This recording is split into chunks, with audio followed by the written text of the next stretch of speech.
Não fui enviado, senão as ovelhas perdidas da casa de Asharal. Matitiarro 15, 24.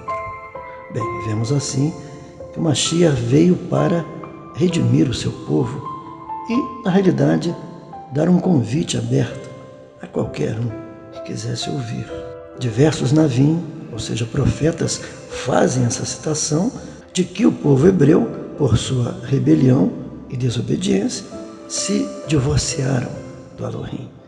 No entanto, muitas questões ainda permanecem, como, por exemplo, a seguinte pergunta: e Asharal era casado com o pai ou com o filho?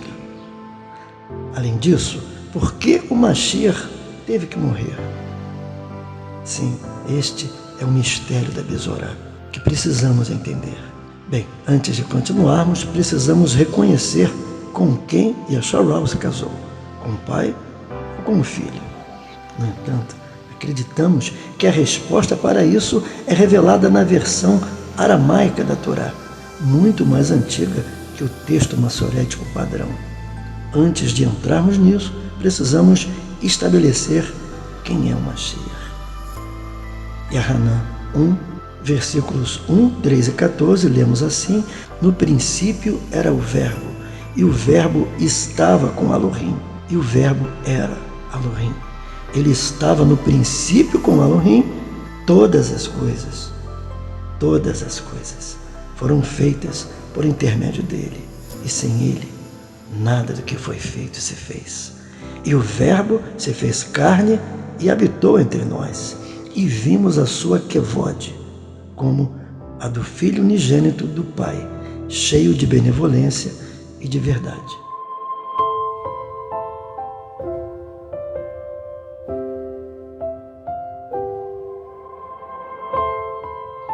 Continuamos a leitura, onde ele diz: ele estava no mundo, e o mundo, ou seja, o Olam Hazé, foi feito por meio dele, mas o mundo não o reconheceu.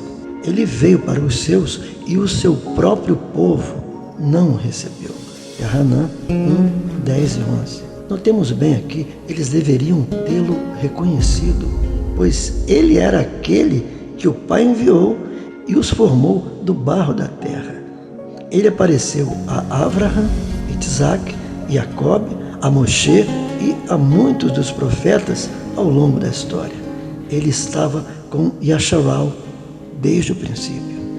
E Abraão era de 90 anos, e Yahuá apareceu a Abraham e disse-lhe: eu sou o Al-Shadi, ou seja, o Todo-Poderoso. Sirva diante de mim e seja perfeito em sua carne, e estabelecerei a minha aliança entre a minha palavra e vós, e vos multiplicarei muito. Barashit 17, versículos 1 e 2.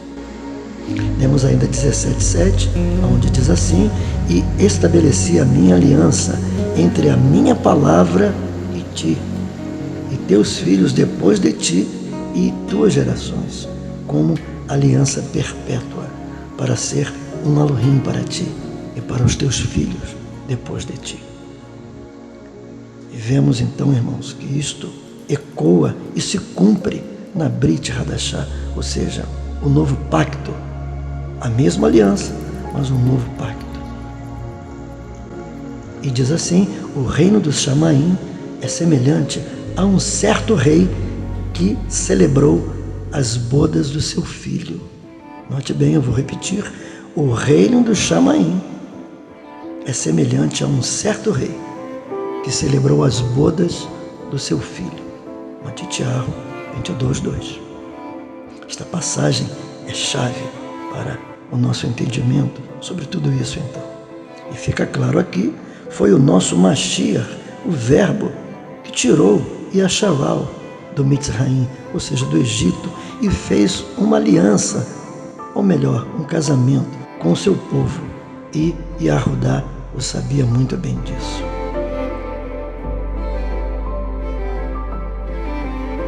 E agora eu gostaria de lembrar aqui, embora já tenhamos sabido disso, que Yahushua foi quem salvou o povo da terra do Egito e depois destruiu aqueles que não creram. Contido no livro de Judas 1:5, ou seja, Yahudá 1:5.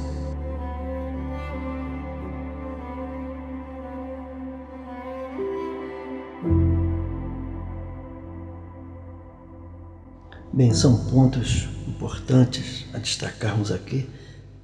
Por exemplo, se fôssemos acreditar que Yasharal foi casado com o pai, mas agora com o filho, isso seria contra a sua própria Torá. Um homem não deve tomar a mulher do seu pai e nem descobrir a roupa de seu pai. Devarim 22:30. Mas então, por que o Mashiach era casado com Yasharal, teve que morrer?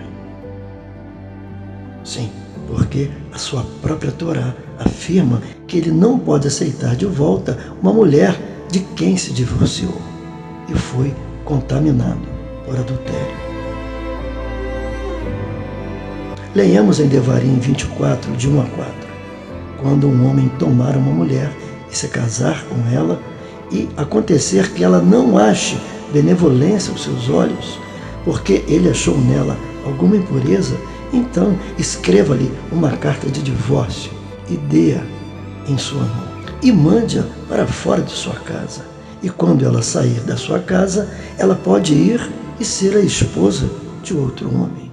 E se este último marido a aborrecer e lhe escrever uma carta de divórcio e a der em sua mão e a expulsar de sua casa, ou se este último marido morrer, o que a levou para ser sua esposa, seu ex-marido, que a mandou embora, não pode tomá-la novamente para ser sua esposa, depois que ela estiver contaminada.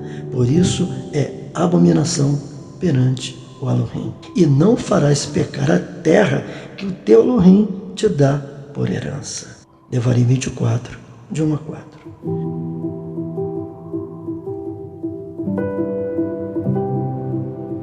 E aqui está também um pequeno trecho de Irmiarro, onde diz assim: e vi que por todas as causas pelas quais o desviado Yasharal cometeu adultério, eu a repudiei e a lhe dei carta de divórcio.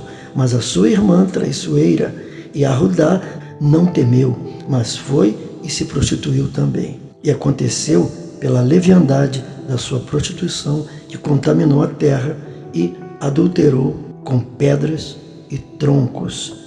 Claramente conseguimos entender também aqui em Irmiarro 3, de 5 a 9, uma alusão a falsos ídolos, ou seja, a deidades pagãs, quando cita pedras e madeiras, exatamente o material com o qual eles faziam ídolos para os adorar.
Sim, e através da sua própria morte, ele foi capaz de renovar a aliança, nos purificando por dentro e por fora, e desposar o seu povo mais uma vez com ele mesmo.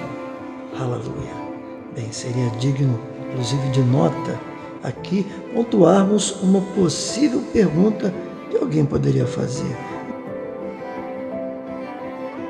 Mas por que Yahuwah, o Abba Pai, permitiria o sacrifício humano pelos pecados? Bem, um exame minucioso dos sacrifícios listados em Levítico e de outros livros da Torá revelaria que quase todas as ofertas eram sombras e padrões que levavam ao próprio Mashiach. Alguns fáceis de identificar, como por exemplo o do Cordeiro Pascal, perfeito, aquele sem defeito, o qual nenhum dos seus ossos poderia ser quebrado. Alguns outros seriam mais profundos e difíceis de colocar, como por exemplo a purificação em Levítico 14 ou a novilha vermelha em Números 19 e muitos outros.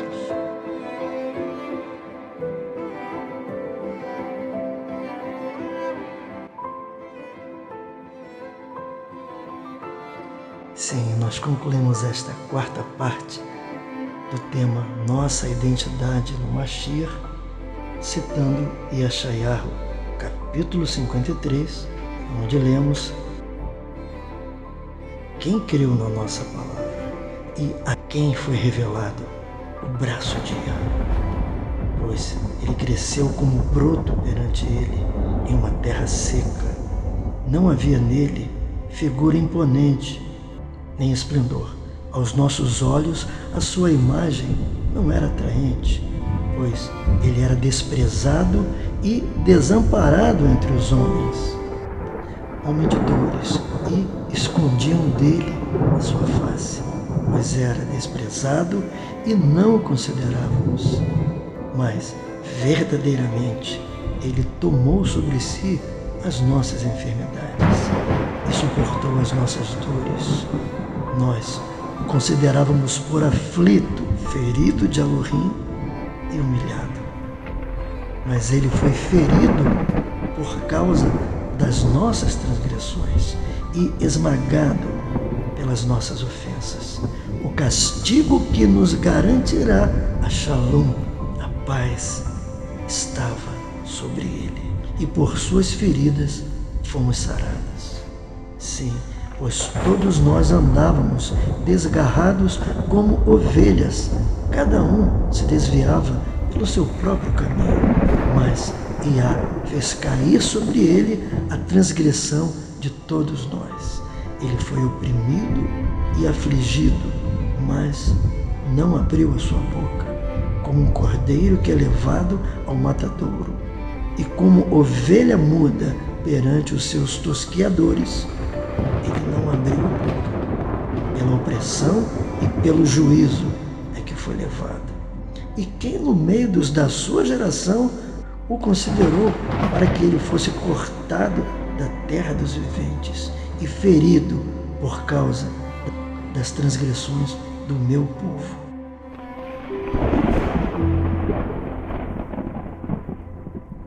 E o versículo 10 conclui dizendo: contudo, Elohim desejou esmagá-lo, oferecendo assim a sua vida como restituição.